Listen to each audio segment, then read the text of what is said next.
Generation after generation of people have sought a connection with the seen and the unseen by gathering in remote places they just felt drawn to.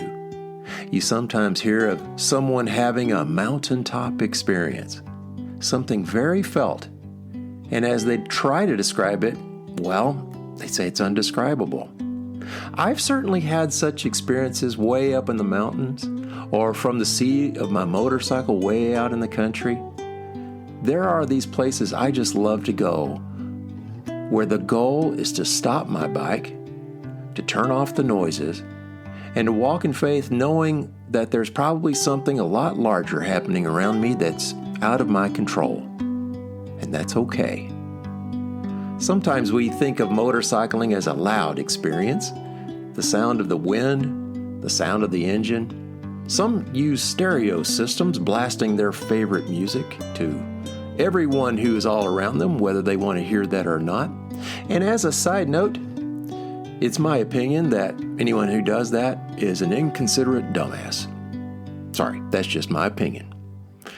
But today, we stop projecting ourselves to the world and try our best to fade into the scenery, to quiet our bikes, to quiet our voices, to stop the noise in our heads and just be present and listen. Just to be. Eyes closed or eyes wide open. Today we go for a ride way out in the country, way out of town. And today we go to church. Thank you for joining me today. Recorded in beautiful Loveland, Colorado. Welcome to Peace, Love, Moto, the podcast for motorcyclists seeking that peaceful, easy feeling as we cruise through this life together. Are you ready? Let's go!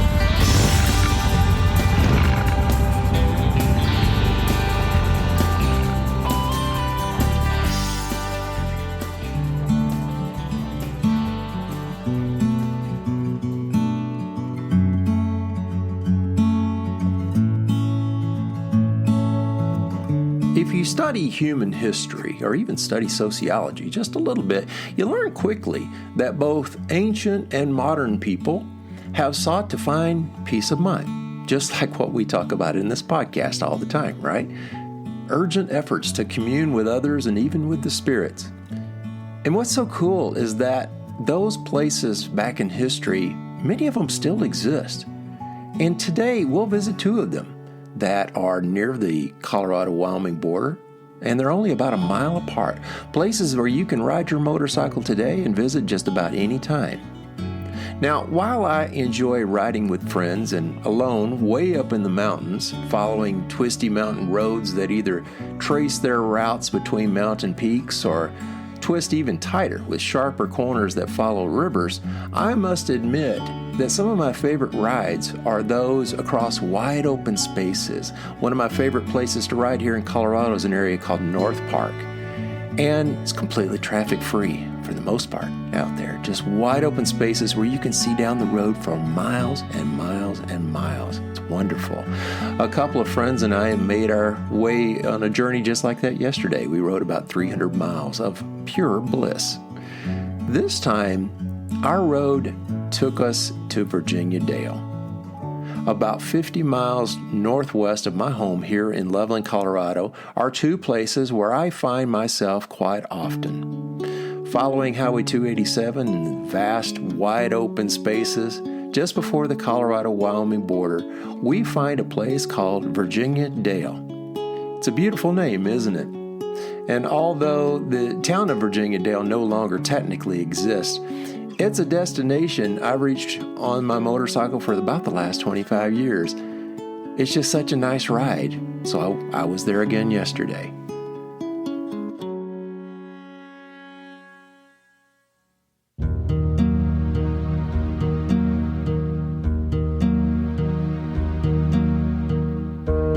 Back in the Old West, in the 1800s here in the United States, there was a wagon route that was created.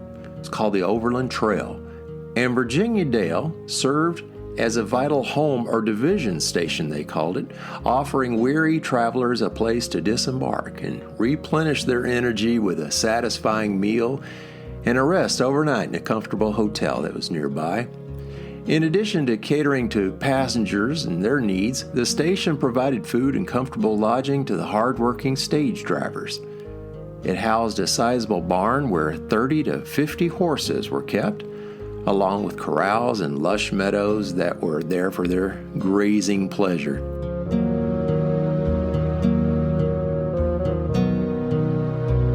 In 1865, a man by the name of Samuel Bowles, who was the editor of the Massachusetts Republic newspaper, he wrote the following about the Virginia Dale stage after he stayed there. He said, "Virginia Dale deserves its pretty name. Its pearly, lively-looking stream runs through a beautiful basin of perhaps 100 acres. Among the mountains, we are within the entrances of the great hills, stretching away in smooth and rising pastures to nooks and crannies of wooded range, fronted by rock embankment and flanked by the snowy peaks themselves." He went on to say that it's difficult to imagine a more lovable spot in nature's kingdom.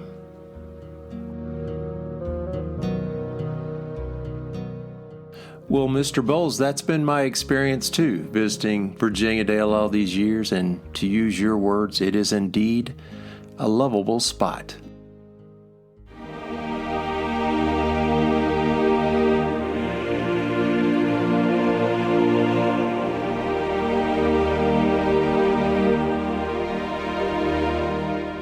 Now we find here in Virginia Dale the Abbey of St. Walburga.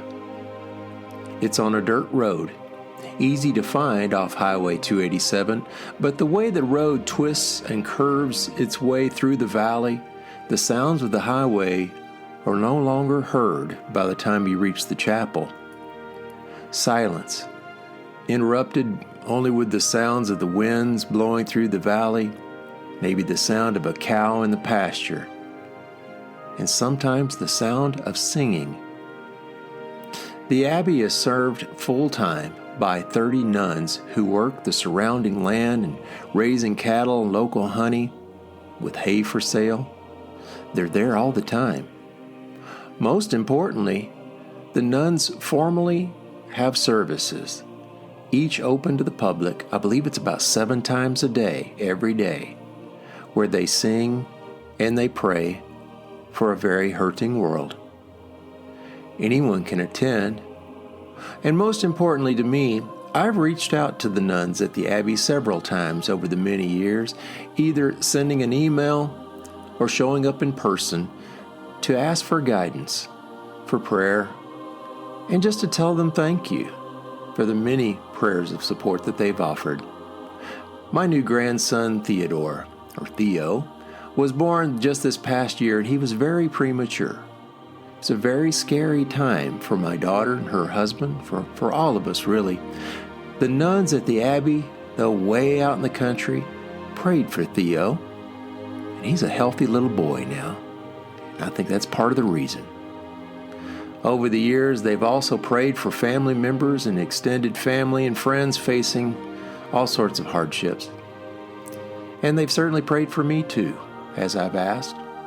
That's why from time to time, while I'm on a motorcycle ride in that direction, I stop by to leave a donation or just to stop in and say thank you and shake the hand of a nun.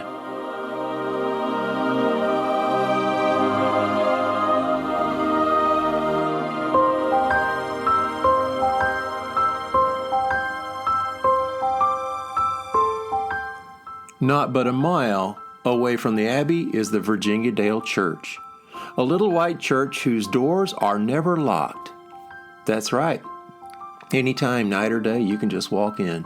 You may ask, how is it possible in this day and age that a little building with precious contents can stay unlocked and virtually unprotected way out in the country?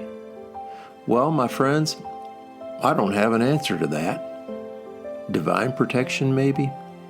All I can tell you is it's there and it's open right now, and it's a place that you need to visit. This church was originally established in the 1880s. There's no air conditioning. None is really needed at that elevation, actually. There's a potbelly stove, which keeps the visitors warm in the winter. You definitely need that. There's no running water, but instead there's an outhouse on the outskirts of the property. Also on the property is a cemetery with some of the graves marked from the early 1800s.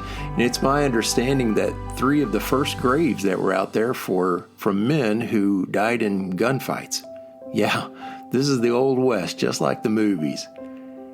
Family ties and community support are important out here, even as this church is attended regularly even today. If someone needs help, then their neighbors help them. That's the way they do things out here. This is a simple existence, to care for your local community and also to pray for the world. Very similar to the charge of the nuns at the Abbey just over the hill. What I find fascinating about the Virginia Dale Church when I go inside and sit and just be quiet is that I recognize what has happened here over the years. I know the babies were brought here to be dedicated to the church by their families, and sadly, young children were also brought here for burial, as it was quite common back in the old days for children to die early in their years. Funerals were held here, and also weddings, lots of singing, and times of great joy and celebration. It's life as a community together in one place. You know, I think it's easy sometimes for us to get mad at religious establishments, and sometimes I do too, especially when they dabble in politics, frankly.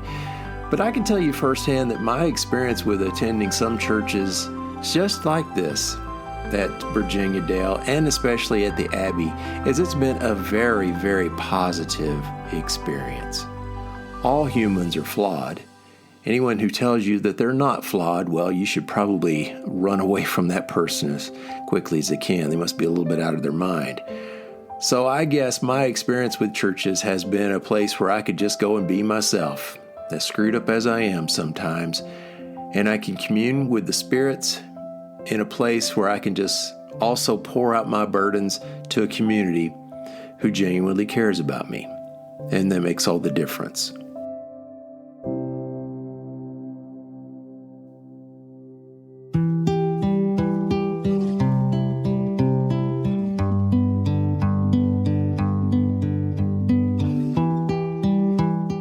I guess in closing, one thing I can be certain about: riding my motorcycle to such places as the Abbey of St. Walburga and the Virginia Dale Church, either alone or with just a few friends, has brought me a great deal of joy. And yes, a great deal of peace of mind. And for that, I will always be so grateful. As always, thank you so much for listening. I wish you peace, and I wish you love.